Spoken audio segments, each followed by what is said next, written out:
여러분 안녕하십니까.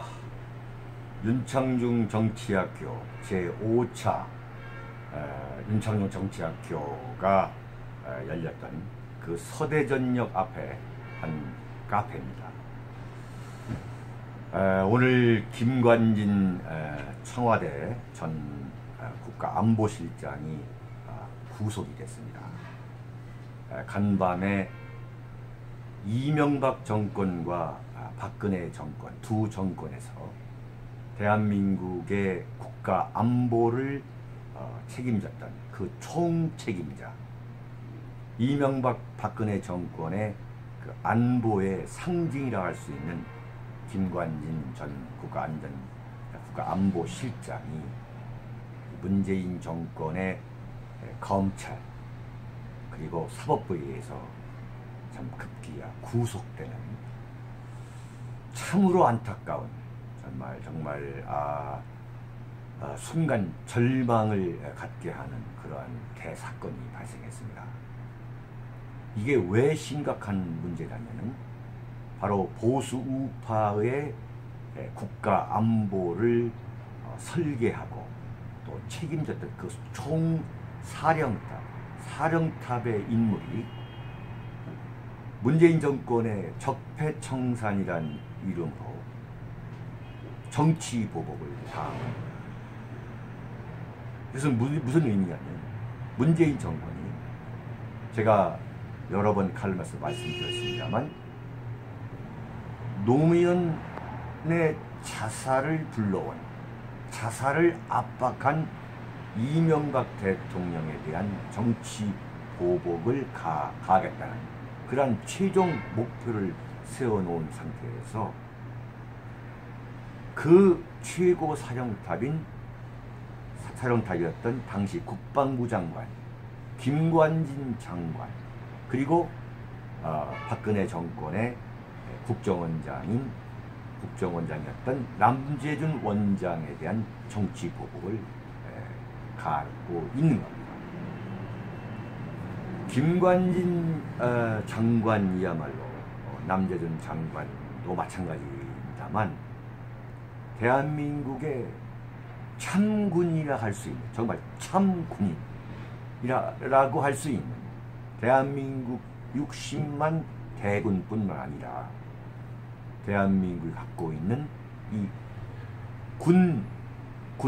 이 밀리터리를 대표할 수 있는 상징적인 인물입니다. 왜 그가 상징적인 인물이냐? 저 윤창중은 김관진 장관이 이명박 대통령 때의 국방부 장관에 기용되는 순간 저는 엄청난 지지와 성원을 보냈습니다. 칼럼과 방송을 통해서 저는 정말 김관진 장관에 대해서 엄청난 지지를 보냈습니다. 그때도 역시 민주당에서는 김관진 이 장관을 낙마시키기 위해서 총력을 기울였죠. 다행스럽게도 김관진 장관의 고향이 전라북도 전주였기 때문에 그 김관진 장관을 낙마시키려 하다가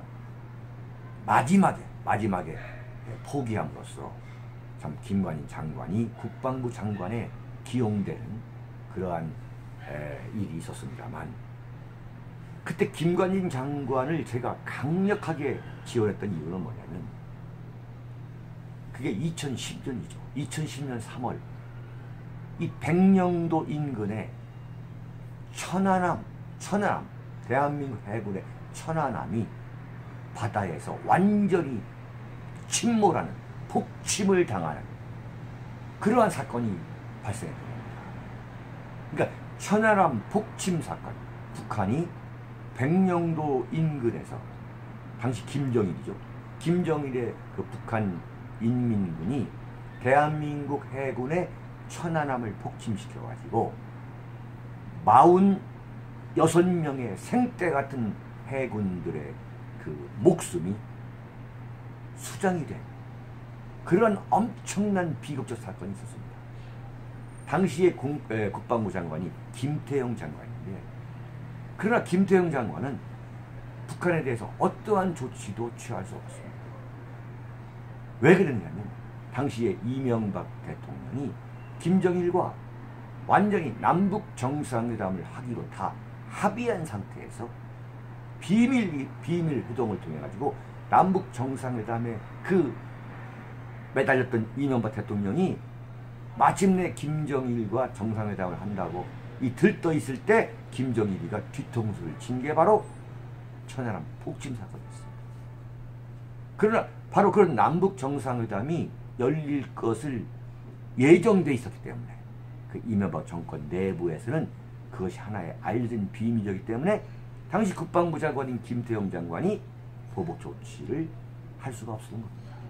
그런 비하인드 스토리가 있어요. 그런데 8개월도 되지 않아가지고 2010년 11월에 소위 말하는 김정일이가 연평도에 무자비한 포격을 가합니다. 북한 인민군이 170발을 쏘아댑니다. 연평도에. 연평도를 완전히 초토화시키죠. 그래가지고 우리 해병대 병사가 참 아까운 목숨을 희생당하는, 그럼에도 불구하고 전혀 대북 응징을 못했죠. 이 문약의 극치죠. 이명박 정권은.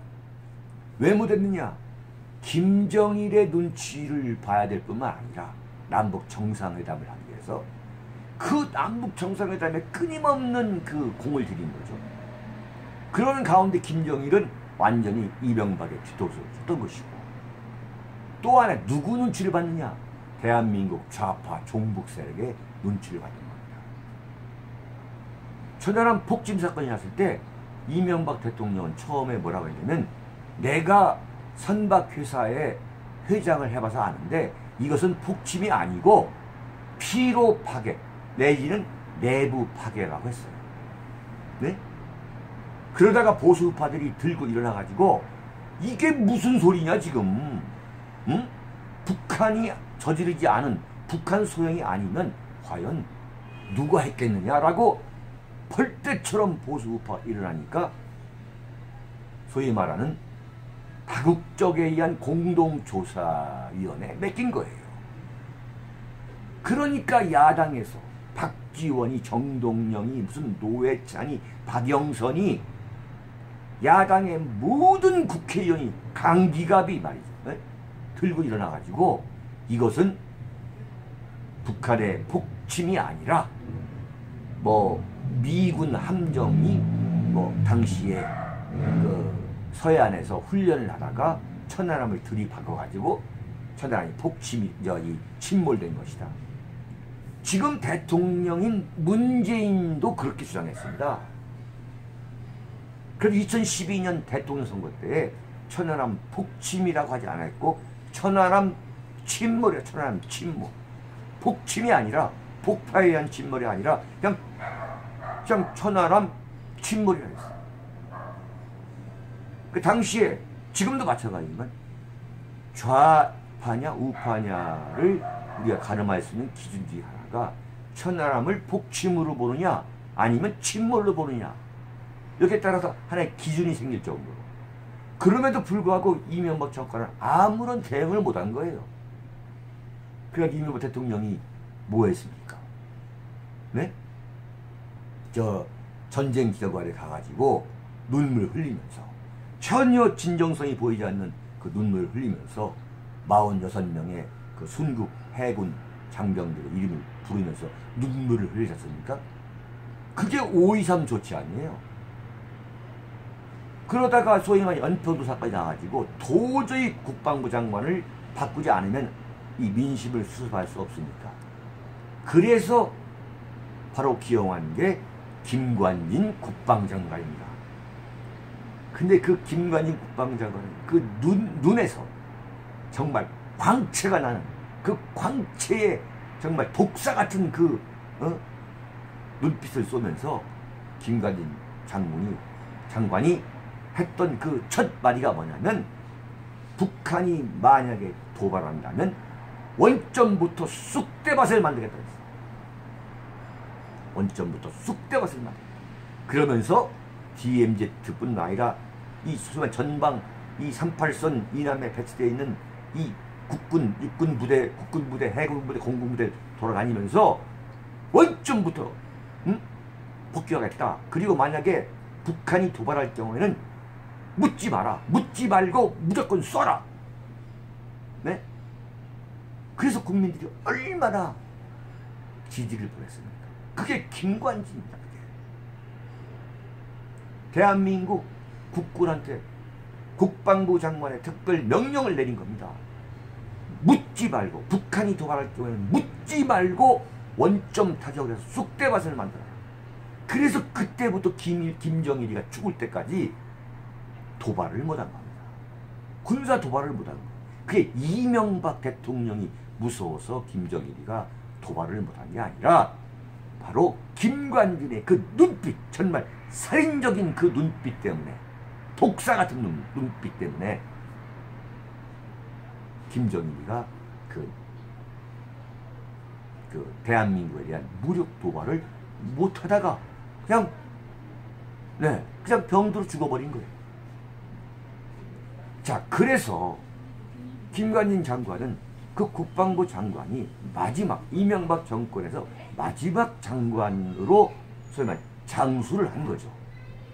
그런데 박근혜 정권이 들어서면서 초대 국방부 장관으로 지명했던 그 양반이 누구라고 말씀은 안 드리겠습니다만 그분이 너무 가슴 아프니까 그 양반이 야당과 이 언론의 총공세에 의해서 중도 하차를 했어요.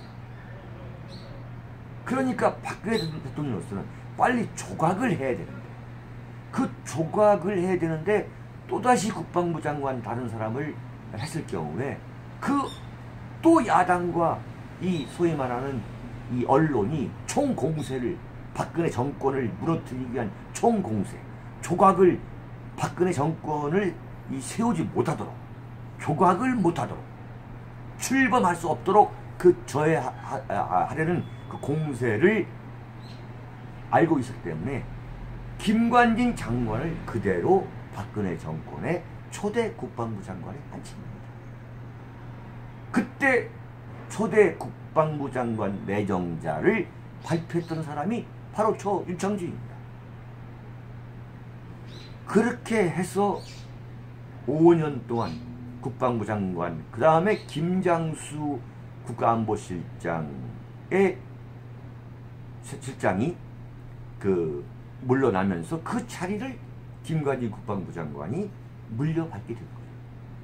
그래서 어떻게 했습니까? 박근혜 정권 4년 동안 정말 안보야말로 아무 문제가 없습니다. 무슨 문제가 있었습니까? 그 공로가 누구냐?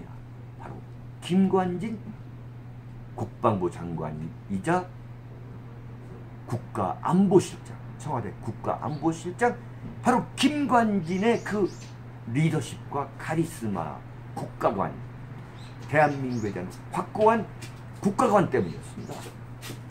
박근혜 정권 때에는 정말로 국가안보에 어떤 문제도 없었습니다. 북한이 그 휴전선 DMZ에서 그 목침 지뢰를 발사했을 때 바로 그 사과까지 받아내고 했던 사람이 바로 김관진 장관이에요. 김관진 국가안보실장이었습니다. 그런데 소위 말하는 이 더불어민주당 세력, 이 문재인 세력은 박근혜 정권에서 국가안보를 책임진 그 김관진을 타도해야 된다. 이 사람을 형무소로 보내야 된다는 그 목표를 세우는 거예요. 왜 그랬느냐? 소위 말하는 대북 강경 정책의 주동자라는 그러한 낙인을 찍은 거죠. 이건 완전히 그야말로 노란 완장찬 이 문희병들의 정말 피비린내 나는 칼춤, 피비린내 나는 정치 보복의 하나의 상징적 사건. 물론 그게 많이 있지만 그 상징적 사건의 하나가 바로 이 김관진 장관에 대한 구속입니다. 정말 아무리 권력을 갖고 있다 하더라도 이렇게 무자비한 정치 보복을 가했던 정권은 제가 김영삼 정권 다음에 처음 보는 것 같습니다. 오히려 김대중 정권과 노무현 정권보다 더 가혹한, 제가 지난번 대선 때에 만약에 문재인 씨가 대통령이 된다면 잔혹한 좌익 대통령이 될 것이다 라는 제가 칼럼을 썼습니다. 기억하실 겁니다. 그 칼럼이 정말 불행하게도 지금 적중하고 있습니다.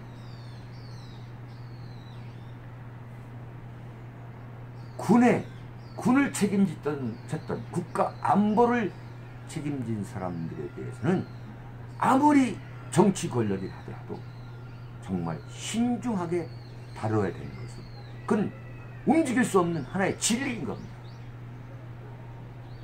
이렇게 군을 책임졌고 대한민국의 안보를 9년여 동안 책임졌던 그 대한민국 안보의 총책임자를 잡범 데려가듯이 무슨 김관진 국방부 장관이 사이버 사령부라는 걸 만들어가지고 거기서 뭐 박근혜 대통령 후보를 지지하는 댓글을 어마어마하게 올리게 해가지고 대한민국 그 선거 여론을 완전히 조작해서 박근혜 대통령을 그야말로 당선시켰다. 그런 얘기 좀 하고 싶은 거 아니에요. 그때 책임자는 이명박이고 대통령은 이명박이고, 그래서 박근혜 대통령을 맞는 거다.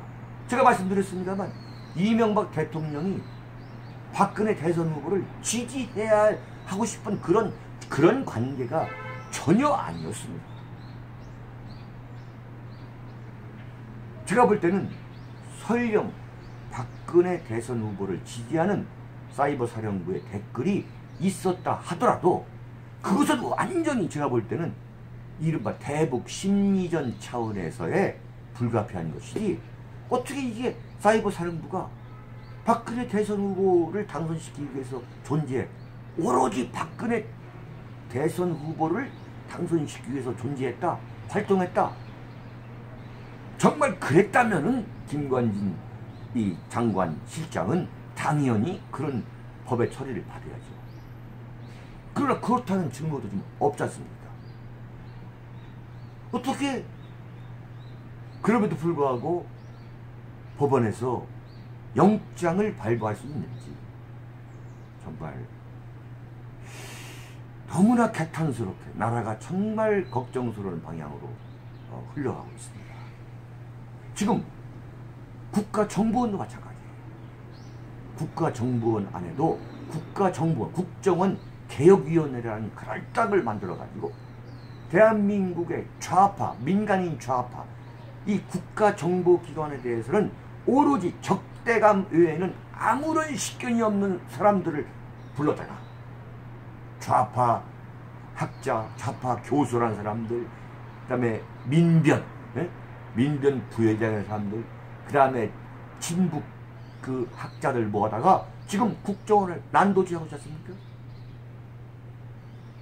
자, 그렇다면 대한민국의 자유민주주의 체제를 지키기 위해서 중추적 역할을 하고 있는 그 두 기관이 어디입니까? 국가정보원, 국가 최고 정보기관인 국가정보원과 국방부입니다.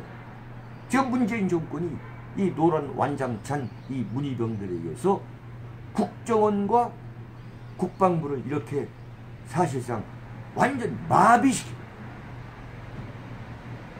이거 완전 마비시키고 있는 거예요. 그러면 국방부의 지금 사이버 사령부에서는 과연 어떤 대북 심리전을 하고 있겠냐?